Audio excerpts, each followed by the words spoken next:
Hello, hello, hello, hello, hello. Hello, everybody. I'm going for my walk on this raw, cool, cloudy day in New England, Massachusetts. So, yeah, welcome back, everyone. Welcome to the channel. I had my upper, what do they call that? Upper endoscopy. They put the tube down your throat, stick it in your stomach, look around, take some skin samples. So I've had this procedure before, a couple of times. This was they did a little different this time. I guess they changed things over the years. They used to give you like this little drink and you swallow it and it numbs your whole throat and you almost feel like you're not breathing, like you can't feel your fucking self breathe. I hated that thing. That was awful. They don't do that anymore, thank God.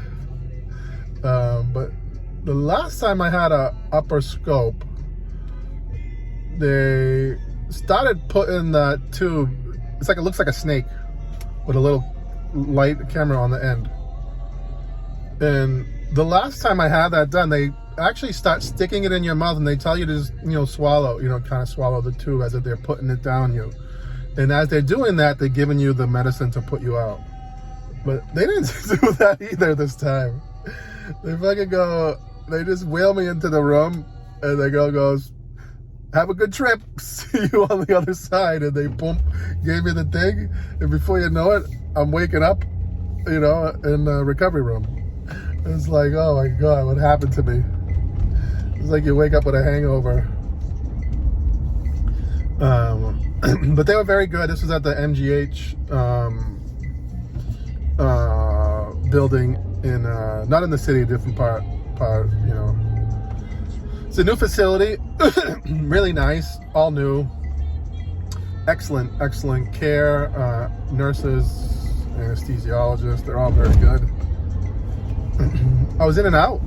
I mean, you go into the waiting, you check in, you go in the waiting area, and there's a big screen, flat screen TV like at the airport, and it has your initials on it, and it tells you when you're gonna go in, when the start time of your procedure is, and when you're gonna be out. It's like, wow, it was great, and it really was. I was out home by 12 o'clock. Got there at 9 o'clock in the morning. And my procedure was on time. Only took about 10 minutes, the whole thing. And then I was home. And the doctor went inside, looked at the esophagus, the stomach, all the way down to the bottom part of it. And said everything was good. Everything was normal. I mean, no signs of acid reflux, even though I know I have it. I mean, I always feel like I got it. My throat's always burning. He said my esophagus was good. Everything looked normal. No polyps, no lesions. And they do take biopsies in different sections, and they send that off to pathology just to make sure there's, the cells in your lining are good. But yeah, so I got a good report. And I'm kind of embarrassed about it, but I don't feel good. Like, my stomach always hurts. So where's the pain coming from? The doctor said, you don't know. I gotta go back to my primary care and talk to him about it. But he's a dingleberry too. He's getting ready to retire. You gotta find a new primary. And then the other issue is the dizziness I've been feeling, and that has been an ongoing battle. Today, I'm trying to push through it. I'm so sick of it, And I actually had a Zoom call with a neurologist who was very, very, very nice. Some Russian lady. She was excellent. I really liked her, and we spoke to each other. I did some things, and she's pretty sure. I mean, based on my conversation, my symptoms, and a few things that she had me do. She's pretty sure that it's nothing to do with migraines or headaches. She thinks it's, something to do with my inner ear is not right. Maybe I could have a little virus in there. I could have some inflammation in there that's causing this. And she's gonna do an MRI, order an MRI for my head, which is a pain in the ass. Because I hate MRIs. They're so loud, they give you a headache, and then this thing's gonna be buzzing around my head for 10 minutes. But they'll be able to see the canals, you know, the inner ear, and to see if there's inflammation in there, and then see what's going on inside there, what might be causing this. So I'm okay with that, you know, at least I can get to the bottom of it. Today's probably one of the better days I've had when it comes to the dizzy vertigo, but I'm still dizzy. You know, it's still annoying. And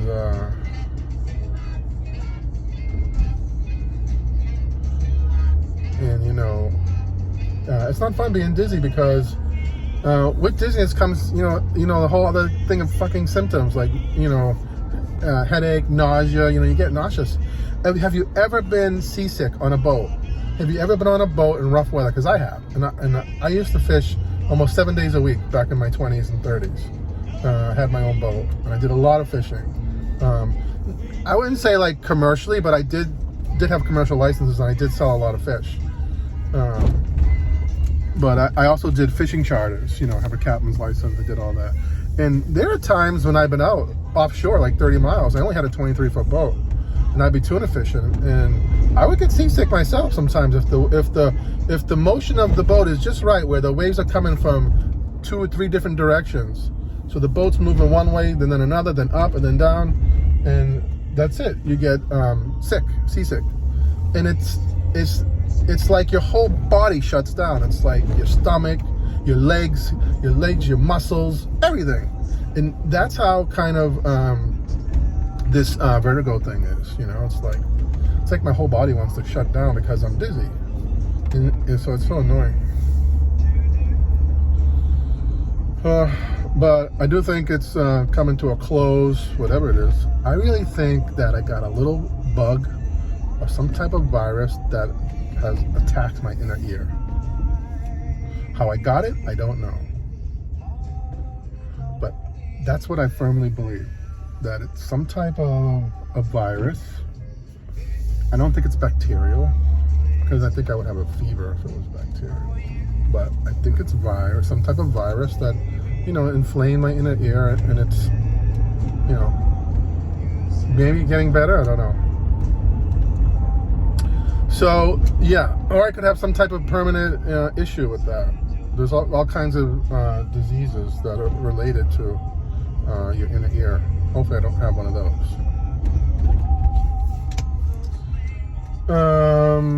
Yeah, so I'm here at my walking stop. Let's go for a walk.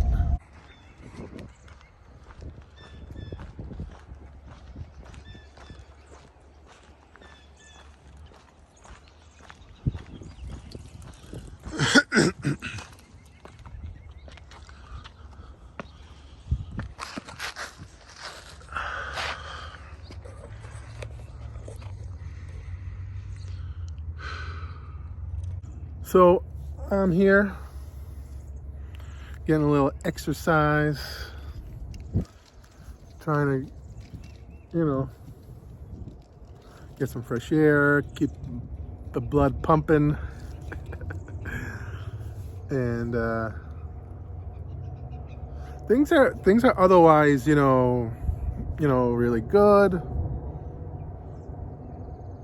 The diet's going good. I'm just used to it now. I'm just finding different ways, trying to mix things up, trying to, you know, you can only eat, there's only so many healthy things. They're all the same. And you can only eat them so many different ways. But I'm gonna try something new today. I'm gonna do some eggplant, and I'm just gonna brush them with just a little bit of olive oil. I'm gonna bake them. I'm gonna get a nice big fresh tomato instead of using canned tomatoes.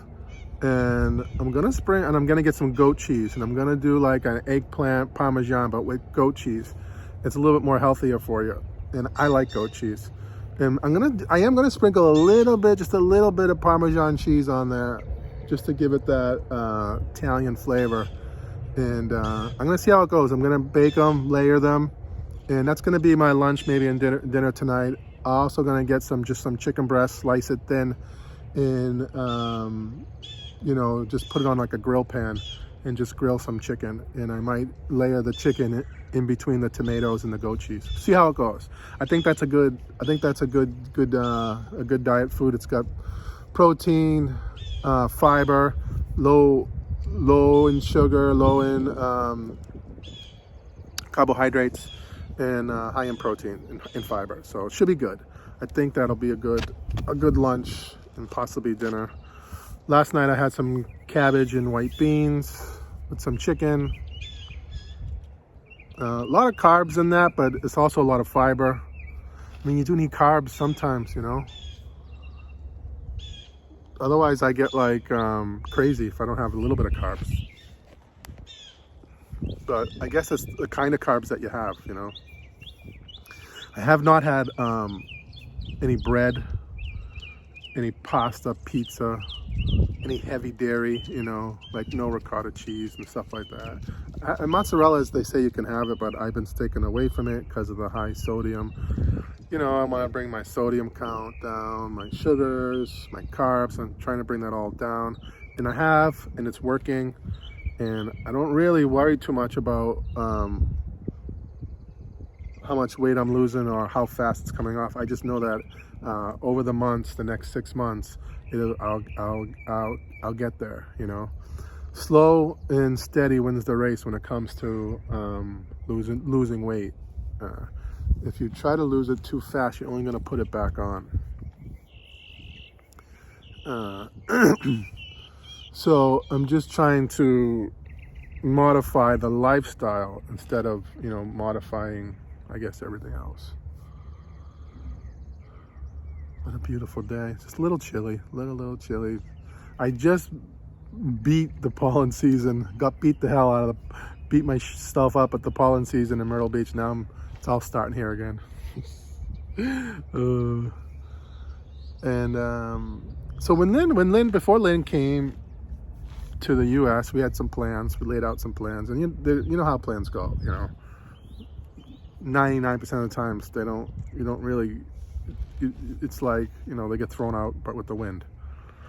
But one of the plans that we had was that Lynn was going to go back in about 6 months to the Philippines, you know, see her family, check on the house, you know, modify some things. This is all new to us, you know. We're kind of learning as we go when it comes to taking care of a property in the Philippines when you're in the U.S. And so I think she's going to go back to the Philippines by herself in July. It looks like that. Maybe the end of June or early July, gonna probably go back and, you know, check on the house, make some adjustments, and visit with her family. I would all love to go, but, you know, it's just gonna be a quick trip, couple of weeks. Even she doesn't want to go. She wants to go for a month, but I don't know. We're kind of arguing about that. I think she should only go for 2 weeks. She's like, well, 2 weeks, so I'm gonna fly all the way there for 2 weeks. I'm like, I did it like 20 times. You know, how many times did I fly to the Philippines in the first 2 years we were together? I can only go for 2 weeks at a time. I mean, you're working, you got a job. I mean, of course, you know, her work's not gonna give her a month off, you know. Basically, she'd have to reapply for her job, and if it's not available, it's not available. So I told her just take the 2 weeks off. So we'll see. We're working on that. I really want her to go back and check on things. I know she's dying to go back and see her parents, and this will keep her balanced. You know, going back for a couple of weeks, see everybody, see the Philippines, and then maybe in December we'll all go back together as a group, as a family. Who knows? You know, that's kind of like still up in the air. Even her trip in July is still up in the air. And then I'll be stuck here with the kids because it'll be summertime, and it'll be me, Thea, and Kyla. So 2 weeks is about all I can handle by myself. I mean, here I'm by myself, but I got my mom. My mom helps a lot, you know. Takes her out, plays with her all day. And I mean, she gets tired too. My mom's 80, don't forget. And she gets tired too and has her days where she needs a break. like my kid has high energy. It never ends, never stops. She never sleeps, never naps, goes to bed late, wakes up early, and then she's at it again all day long. But it's what I got for today. Hopefully it's not too boring. Maybe I'll do a video of my eggplant dish, my diet friendly, I don't know what you call it, keto or not keto. I mean, I can't really say that I'm doing a keto diet, but some of the things that I eat are kind of like resemble keto, but I certainly ain't eating all that fat. I mean, I'm eating healthy fat, but I'm not eating bacon. I do have some avocado mayonnaise, so that's like a healthy fat. And I do have almond butter, which is also another healthy fat. So those are my healthy fats that I olive oil too, and a lot of eggs. So these are some of the things that I incorporate into my diet that I think are the healthy fats and helping me out to lose weight. So see you on the next one. Wish us a lot of luck. See you guys.